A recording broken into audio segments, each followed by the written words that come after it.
Let me just go back to some of the pages that broke me a little. She is so good to read about.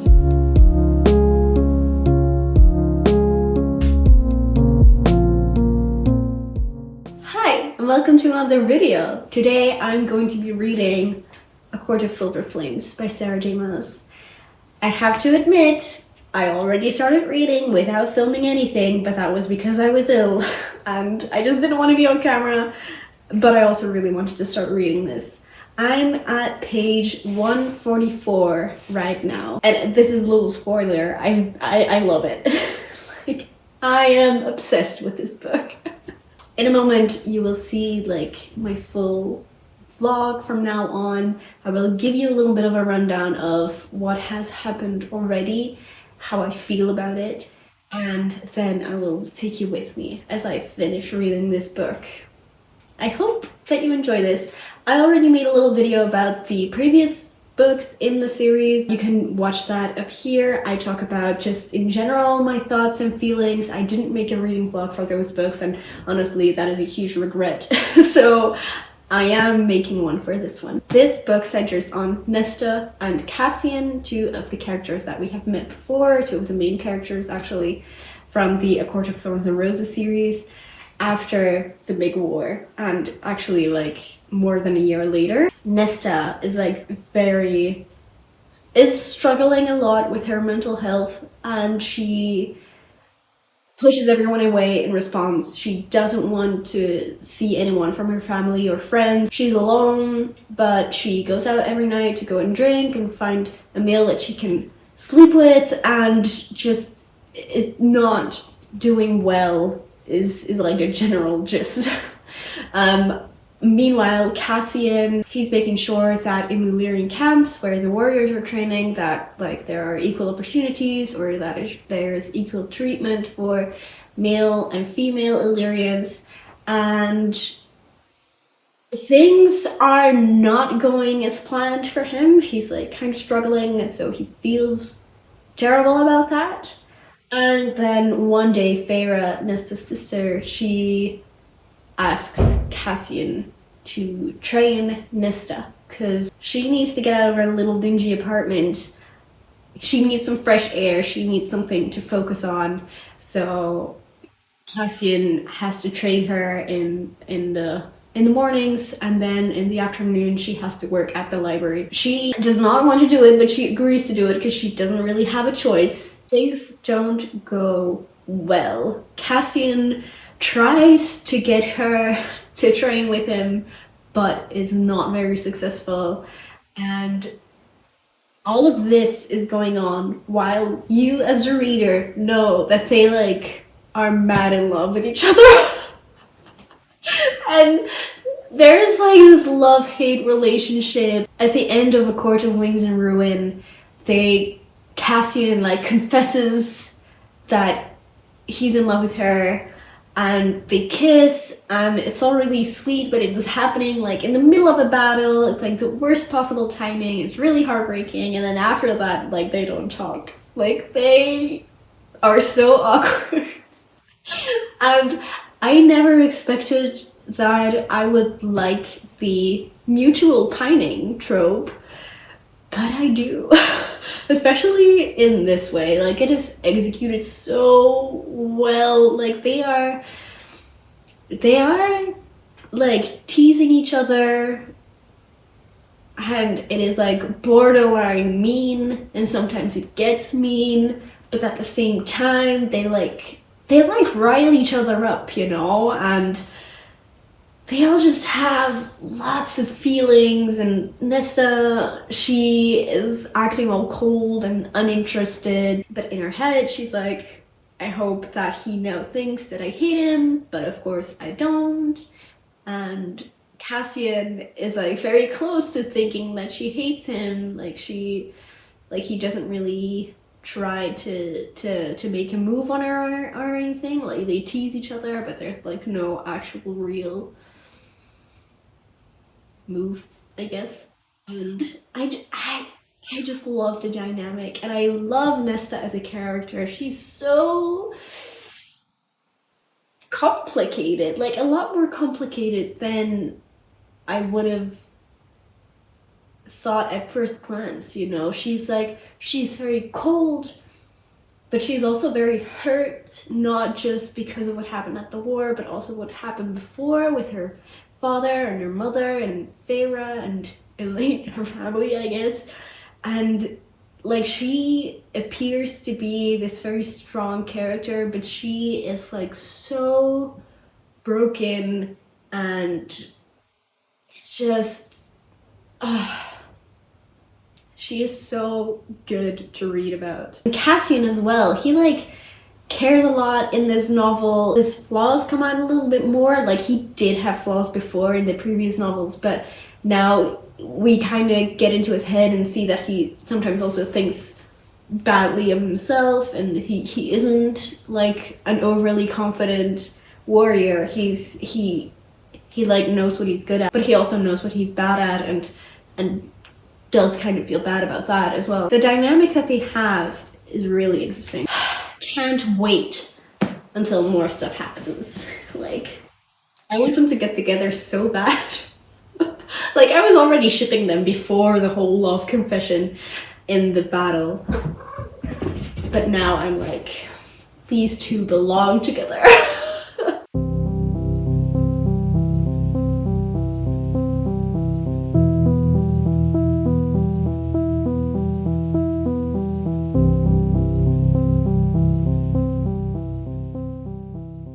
I just wanted to say that Nesta is so relatable to me. Like, the things that she thinks, the things that she says, the way that she can't like stop herself from thinking things and saying things that she maybe doesn't mean, or like instantly regrets. That used to be me. I think it might have been just puberty, you know. I'm glad that is not who I am anymore, but definitely for a few years there, I was not a very nice person in the way that I would just kind of lash out, and I would assume that people thought the worst of me, and it was just not good. And reading that and relating to it so much, and knowing how hurtful it is to feel that you are acting in a way that you don't want to act, that is, I don't know, just this is a little bit of a revelation for me, I would say. I really like that about this book.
This book, wow. So I am on page 298 and I'm loving it. Oh, well, there's my cat. So, I know the lighting isn't great at the moment, but I'm on page 304 now, and I'm just loving this book. I love Nesta. She is such a good character. We have some character growth. The way that she wants Gwen and Emery and like all the other women who have been hurt. She wants to help them and she like cares for them. I don't think I've loved a character so much in a very long time. She's complicated and she's stubborn and angry, but also insecure and caring. I can't wait to finish this book, but at the same time, I don't want this book to be over.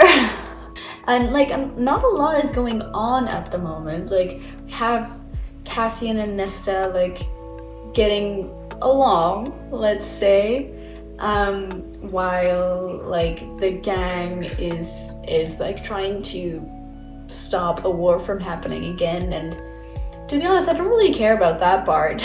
Like, it's good that it's there because I guess the book does need some action at some point, but right now I'm like completely content with reading about Cassian and Nesta's relationship and Nesta's character growth. Like, I don't need a lot of plot at the moment, which is good because there isn't a lot right now.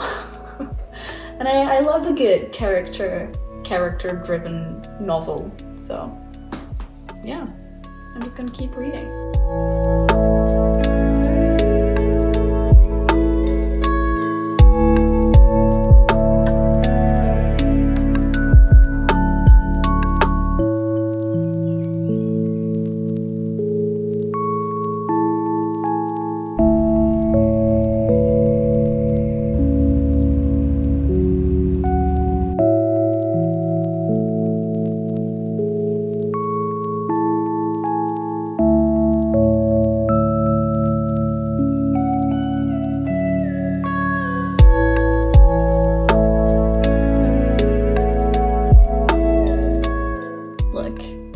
I know that this lighting isn't the best, but I need to talk about this book. I'm on page 548 and I just read some of the most heartbreaking chapters. I was nearly crying on the train and I very desperately wanted to talk about this book right then, but I was afraid to talk to a camera in a different language in a train, so I didn't. But now I need to make up for that. Let me just go back to some of the pages that broke me a little. So, here's what happened.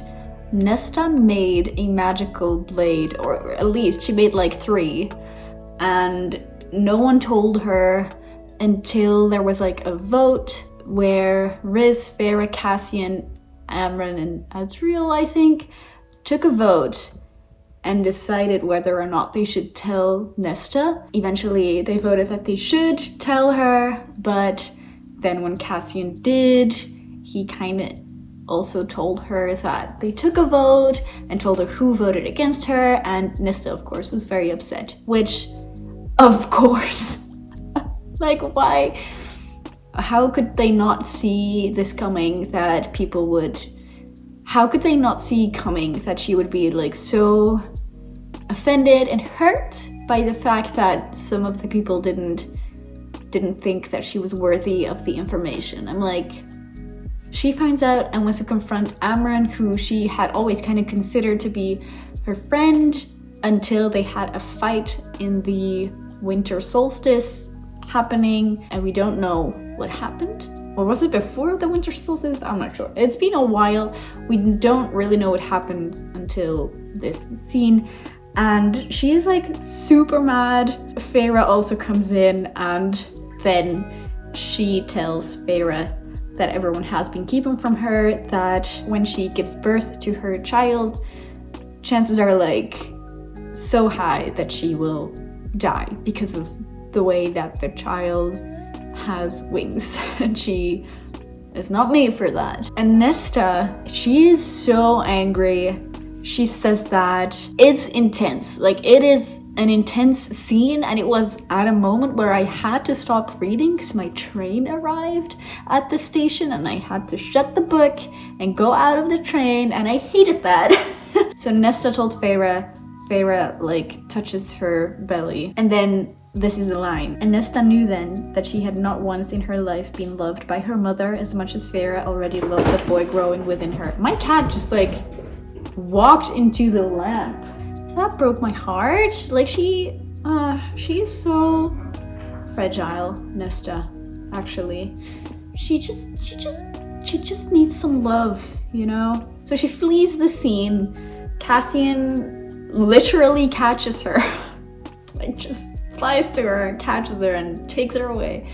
And they go on this 5-day hike, which does not seem pleasant. And this whole time, Nesta is just kind of, you know, hating herself, even more so than she's been doing these past almost 500 pages. And I don't know, man, it was just so heartbreaking, because usually when characters in books are like, I don't deserve my friend's love, or I don't deserve blah blah blah, I suck, you know, kind of like that self-pity, self-loathing. It bothers me, but for some reason I just care so much when it's Nesta. Like I feel bad for her. I want her to never think those things again. I very actively want that. And then there's like this mind conversation between Cassian and Feyre. She's just kind of there sometimes, and when they have this conversation, I'm like reminded of how awesome she actually has been in the past books. If you hear a horse running around, that is my cat.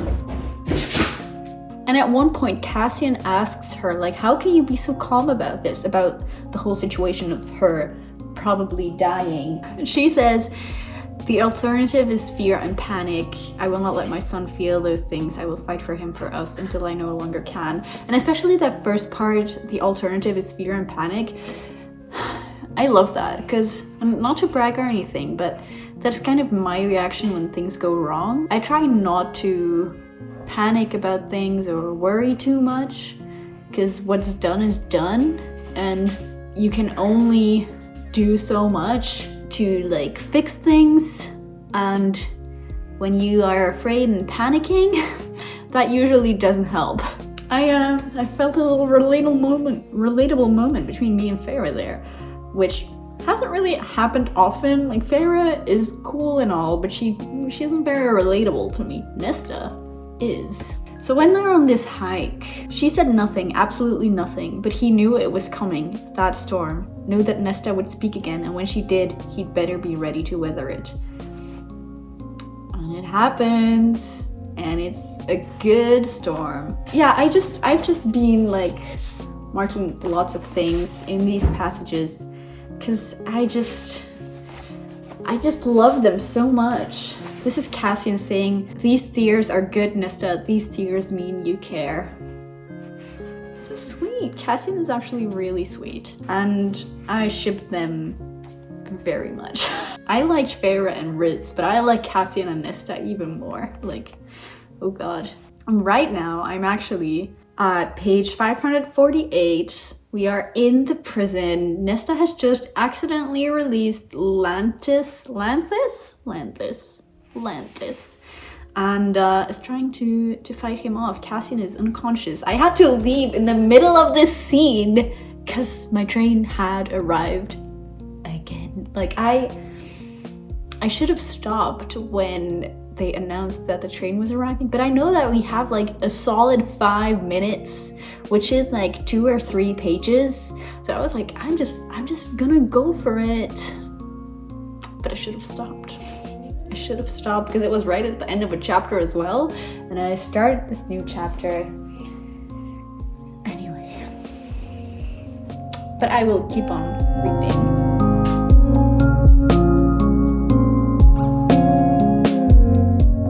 Also, Nesta's power is so cool. I know that it's probably very tropey and that there's no reason that she has those powers, but then again, I think it's so awesome that she has those powers. I don't even really know what they do. She doesn't, but I love it. I love it.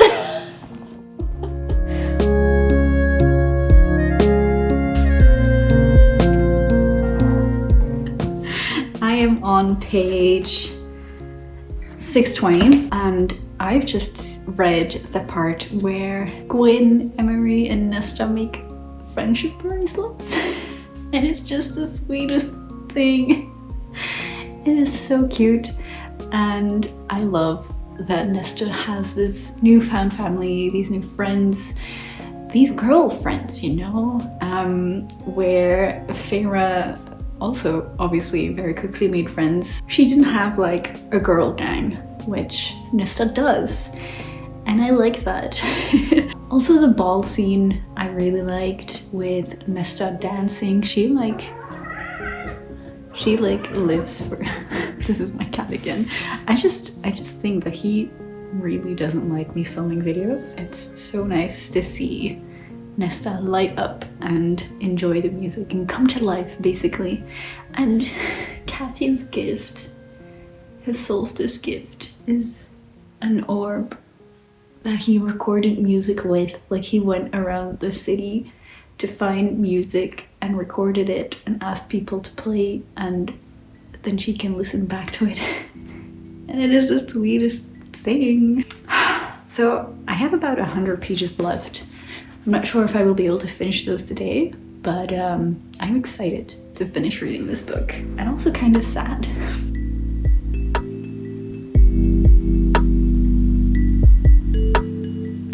See, and Cassian had been on this trip, and when he returns, he like notices that there's a difference in the friendship between Gwen, Emery, and Nesta. It's just so sweet.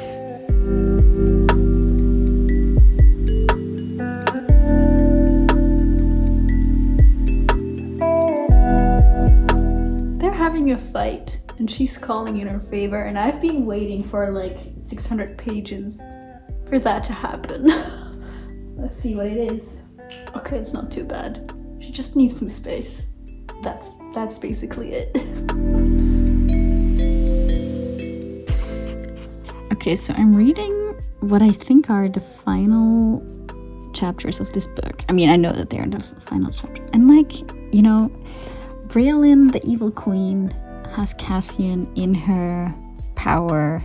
He's under her influence, and he has just been ordered to kill Nesta, and I'm like very afraid that he's actually going to do it. I need to flip the page and see what happens next.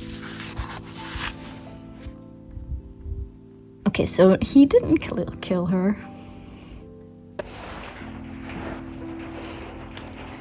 It is raining at the moment, but I thought that it would add like a nice ASMR vibe, you know. We have some ambience right now. And I just really needed to film, because I have finished A Court of Silver Flames a few days ago, and I just need to talk about it. And I need to finish this video and upload it. Let me just say that I really enjoyed this book. I'm not sure if it is my favorite of the four, not counting A Court of Frost and Starlight, because I don't really think that counts. I think I liked the third book a little bit more. I always get the titles mixed up. Is it A Court of Wings and Ruin? But Nesta and Cassian. So what happened in these last few chapters that I didn't actively vlog? Nesta was in the right.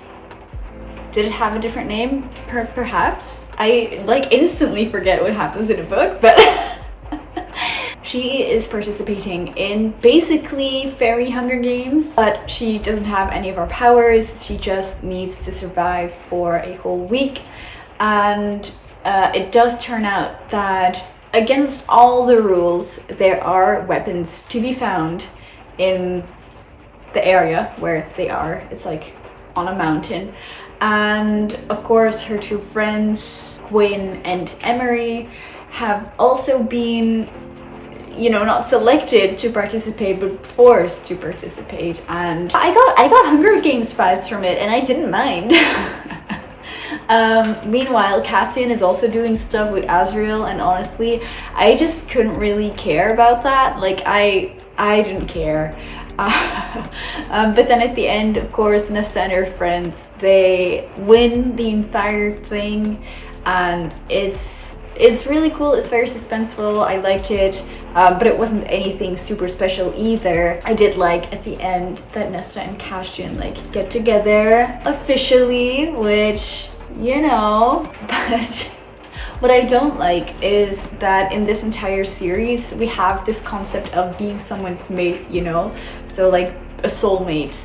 But every instance where this has happened, and it's happened 3 times. It's happened between Riz and Feyre and Lucien and Elaine, and now Cassian and Nesta.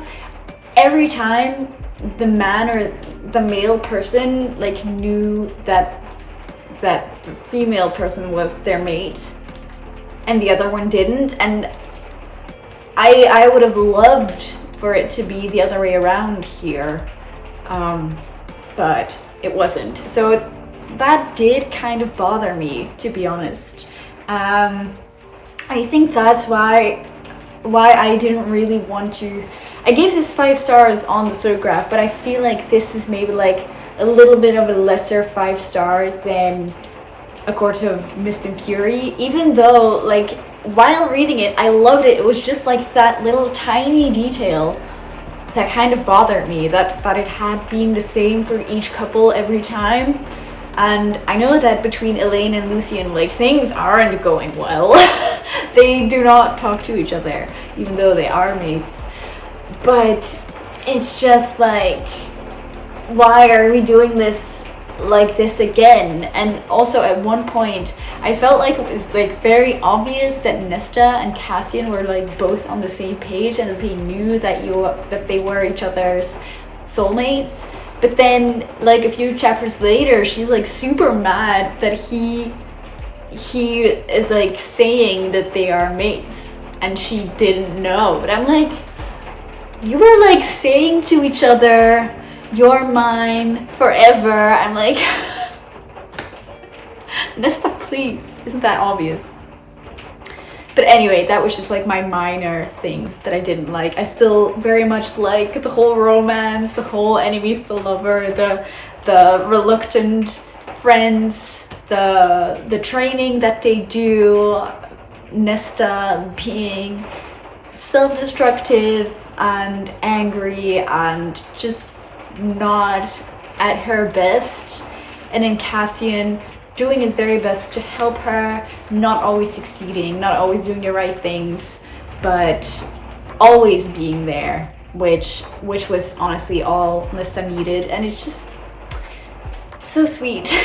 So I really enjoyed that character dynamic. Also, the ending was kind of convenient. Like, Feyre is pregnant with her winged baby, but because she has like the body of a normal high fae, she probably won't be able to give birth and live to tell the tale.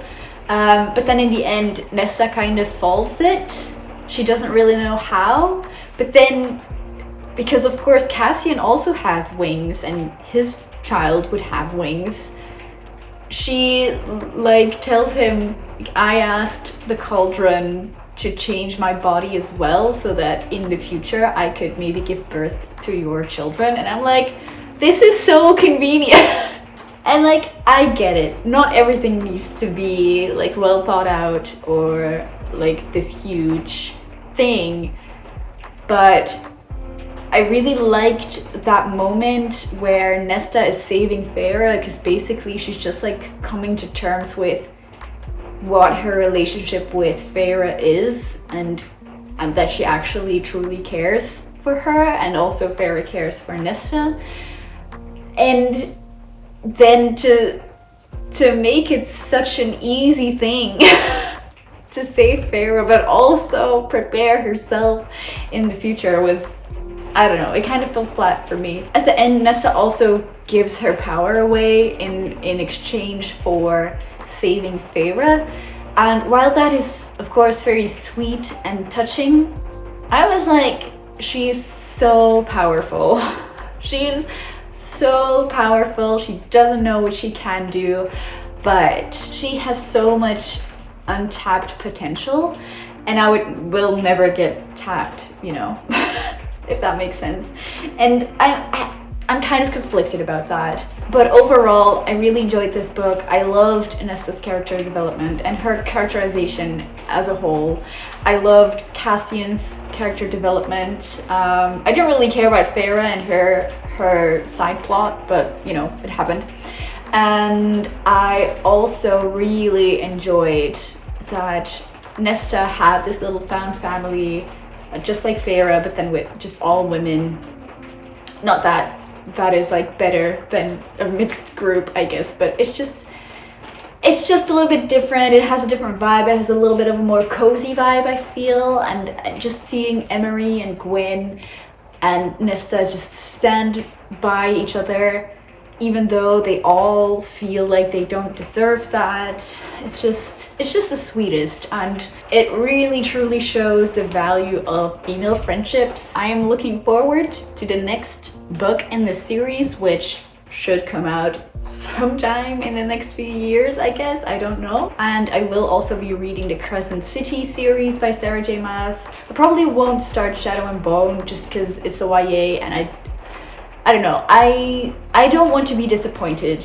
Not that I don't like YA. I do like the occasional YA, but I just haven't really heard that many good things about it from sources that I truly believe or value, I guess. I've only heard those people talk about the A Court of Thorns and Roses series, so I'm kind of on the fence. It's also a really long series, and it's also older than A Court of Thorns and Roses, so I'm assuming that like Sarah J Maas kind of honed her craft, and I'm assuming that A Court of Thorns and Roses will be better than Shadow and Bone, and I just don't want to go into something that would be worse than this.